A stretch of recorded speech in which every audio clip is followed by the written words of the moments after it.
Si tu as le temps, prends ta Bible et lis avec moi Jérémie chapitre 16, versets 14 à 21.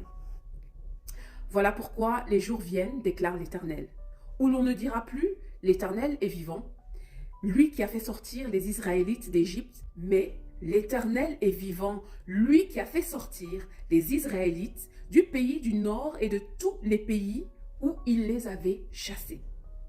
Je les ramènerai dans leur pays, celui que j'avais donné à leurs ancêtres.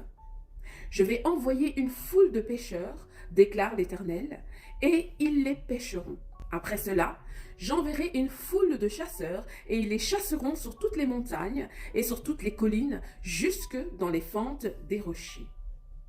En effet, mes yeux sont attentifs à toutes leurs voies, elles ne sont pas cachées devant moi, et leurs fautes n'échappent pas à mon regard. Je leur rendrai d'abord le double de ce que méritent leurs fautes et leurs péchés, parce qu'ils ont porté atteinte à mon pays. Ils ont rempli mon héritage des cadavres de leurs monstrueuses idoles et de leur horreur. Éternel, tu es ma force et mon abri, mon refuge lorsque je suis dans la détresse. Les nations viendront vers toi depuis les extrémités de la terre et elles diront: nos ancêtres n'ont hérité que le mensonge, des idoles sans consistance qui ne servent à rien. L'homme pourrait-il se faire des dieux? Ce ne sont pas des dieux. Voilà pourquoi je vais leur faire connaître, cette fois-ci, je vais leur faire connaître ma puissance et ma force. Ils sauront que mon nom est l'Éternel.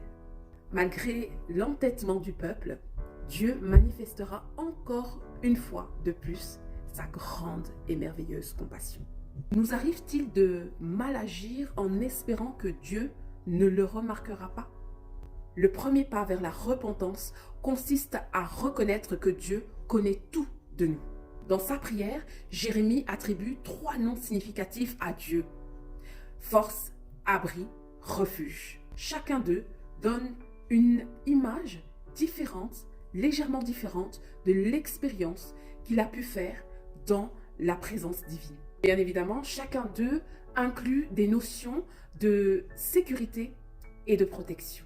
Laissons Dieu être notre force lorsque nous nous sentons faibles, notre abri lorsque des ennemis nous attaquent, et notre refuge lorsque nous avons besoin d'échapper aux pressions de la vie.